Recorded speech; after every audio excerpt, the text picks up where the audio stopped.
ಎಲ್ಲರಿಗೂ ನನ್ನ ನಮಸ್ಕಾರಗಳು. ಇವತ್ತು ನಮ್ಮ ತೋಟದಲ್ಲಿ ವರ್ಕರ್ಸ್ ಬಂದಿದ್ದರು. ಆಗ ಊಟಕ್ಕೆ ತೊಗೊಂಡೋಗಿದ್ದೆ. ಅಡಿಕೆ ತೋಟದಲ್ಲಿ ಒಂದೊಂದು ಅರಳು ಉದುರಿತ್ತು, ಅಡಿಕೆ ಕಾಯಿ ಉದುರಿತ್ತು. ಅದನ್ನೆಲ್ಲ ಆರಿಸ್ಕೊಂಡು ಬಂದೆ, ಒಣಗಿರೋದು ಮತ್ತು ಹಸಿದು.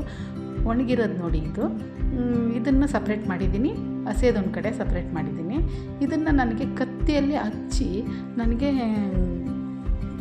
ಬೇಯಿಸೋದಕ್ಕೆ ಬರಲ್ಲ. ಬೇಯಿಸೋದಂದರೆ ಬೇಯಿಸ್ಬೋದು, ಆದರೆ ಹಚ್ಚೋದಕ್ಕೆ ಬರಲ್ಲ. ಹಾಗಾಗಿ ನಾನೇನು ಮಾಡ್ತೀನಿ, ಕುಕ್ಕರಲ್ಲಿ ಒಂದು 3 ವಿಷಲ್ ಹಾಕಿಸ್ತೀನಿ. ಯಾವಾಗಲೂ ಅಷ್ಟೇ 3 ವಿಷಲ್ ಹಾಕ್ಸ್ಬಿಡ್ತೀನಿ. ಹಾಕ್ಸಿ ಅದಕ್ಕೆ ಕುಕ್ಕರ್ ತಣ್ಣಗಾದ್ಮೇಲೆ ಅದನ್ನು ಬಸ್ಬಿಡ್ತೀನಿ. ಬಸ್ದಾಗ ತುಂಬ ಚೆನ್ನಾಗಿ ಬೆಂದಿರುತ್ತೆ. ಆಗ ಕಡಲೆಕಾಯಿ ಸುಲ್ದಂಗೆ ಸುಲ್ಕೊಬಿಡ್ಬೋದು. ಭಾಳ ಫಾಸ್ಟಾಗುತ್ತೆ ಕೆಲಸನೂ ಕೂಡ. ಒಣಗಾಕೊಂಡ್ಮೇಲೆ ನಾನು ಅದನ್ನು ಎಲ್ಲ ಅಡಿಕೆಗಳನ್ನು ಸಪ್ರೇಟ್ ಮಾಡ್ತೀನಿ. ಇದು ನೋಡಿ ಬೆಂದಿರೋ ಅಡಿಕೆ, ಇದು ನೋಡಿ ಎಷ್ಟು ಚೆನ್ನಾಗಿ ಬೆಂದಿದೆ. ಇದು ಭಾಳ ಚೆನ್ನಾಗಿರುತ್ತೆ ಈ ಐಡಿಯಾ. ಇವಾಗ ನಾನು ಒಣಗಿರೋದನ್ನು ಮತ್ತೆ ಹಾಕಿದ್ದೀನಿ ನೋಡಿ. ಅದನ್ನು ಬಸ್ಕೊಂಡಿದ್ದೀನಿ, ಮೊದಲೇ ಬೇಯಿಸಿದ್ದು. ಈಗ ಬೇಯಿಸೋದಕ್ಕೆ ಇದು ಒಂದು 3 ವಿಷಲ್ ಹಾಕ್ತೀನಿ ನಾನು. ಈಗ ನಾವು ತೋಟಕ್ಕೆ ಅಂತ ವಾಕ್ ಹೋಗ್ತೀವಿ, ಹೋಗ್ಬೇಕಾರೆಲ್ಲ ನಾನು ಒಂದೊಂದು ಕವರ್ ಇಟ್ಕೊಂಡು ಹೋಗಿರ್ತೀನಿ.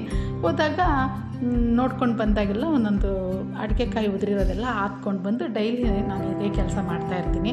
ಅಡಿಕೆ ಫಸಲು ಸ್ಟಾರ್ಟ್ ಆದಾಗಿಂದ ಅಡಿಕೆ ಕೊಯ್ಲು ಕೊನೆಗೊಳ್ಳೋವರೆಗೂ ನಾನು ಈ ಕೆಲಸ ಮಾಡ್ತಾನೆ ಇರ್ತೀನಿ. ನಿಮಗೆ ಗೊತ್ತಲ್ವಾ, ಈ ವರ್ಷ ಅಂತೂ ಅಡಿಕೆ ರೇಟು ಚಿನ್ನದ ಬೆಲೆಗಿಂತ ಜಾಸ್ತಿ ಇದೆ. ನೋಡಿ ಎಷ್ಟು ಚೆನ್ನಾಗಿ ಬೆಂದಿದೆ. ವೇಸ್ಟ್ ಕೂಡ ಆಗಲ್ಲ. ನಾನೊಂದು ಸ್ವಲ್ಪ ದಿನ ಮೊದಲೆಲ್ಲ ಒಣಗಿಸಿ ಕುಟ್ಟಿ ತೆಗಿತಾಯಿದ್ದೆ. ಅದರಲ್ಲಿ ತುಂಬ ವೇಸ್ಟ್ ಬರುತ್ತೆ. ಯಾಕೆಂದರೆ ಈ ಹಸಿ ಇದ್ದಿರೋ ಅಡಿಕೆ, ಎಳೆ ಅಡಿಕೆ ಎಲ್ಲ ಕೊಳ್ತೋಗ್ಬಿಟ್ಟಿರುತ್ತೆ. ನಾವು ಬಿಸಿಲಿಗೆ ಹಾಕಿ ಲೇಟಾಗುತ್ತೆ. ನಾವು ಅದೆಲ್ಲ ಒಣಗಿ ನಾವು ಬಿಡಿಸೋ ಅಷ್ಟೊತ್ತಿಗೆ ವೇಸ್ಟೇ ಜಾಸ್ತಿ ಬರ್ತಾಯಿತ್ತು. ಈ ರೀತಿ ನಾನು ಐಡಿಯಾ ಮಾಡೋಕ್ಕೆ ಸ್ಟಾರ್ಟ್ ಮಾಡಿದ ಮೇಲೆ ಸ್ವಲ್ಪನೂ ಅಡಿಕೆ ವೇಸ್ಟೇ ಆಗೋದಿಲ್ಲ. ನೋಡಿ ಎಷ್ಟು ಬೇಗ ಬರ್ತಾಯಿದೆ. ಕಡಲೆಕಾಯಿ ಸುರಿದಷ್ಟು ಈಸಿ ಆಗುತ್ತೆ, ಫಾಸ್ಟಾಗಿ ಕೆಲಸನೂ ಆಗುತ್ತೆ. ಇದನ್ನು ನಾನು ಒಣಗಾಕ್ಕೊಂಡು ಆಮೇಲೆ ಸಪ್ರೇಟ್ ಮಾಡ್ತೀನಿ. ಚೆನ್ನಾಗಿರೋ ಅಡಿಕೆ ಒಂದು ಕಡೆ, ಮೀಡಿಯಮ್ ಇರೋದು ಒಂದು ಕಡೆ, ಒಂದು ವೇಸ್ಟ್ ಒಂದು ಕಡೆಗೆ ಮಾಡ್ಕೊತೀನಿ. ನೀವು ಕೂಡ ಒಂದ್ಸರಿ ಅಡಿಕೆ ತೋಟದವರು ನೋಡಿ, ಈ ಥರ ಮಾಡಿ ನೋಡಿ. ತುಂಬ ಈಸಿ ಮೆಥಡು. ನಾನು ಮಾಡ್ತಾ ಇರೋದನ್ನು ನಾನು ನಿಮಗೆ ವಿಡಿಯೋ ಮಾಡಿ ತೋರಿಸ್ತಾ ಇದ್ದೀನಿ. ಎಲ್ಲರಿಗೂ ನನ್ನ ಧನ್ಯವಾದಗಳು.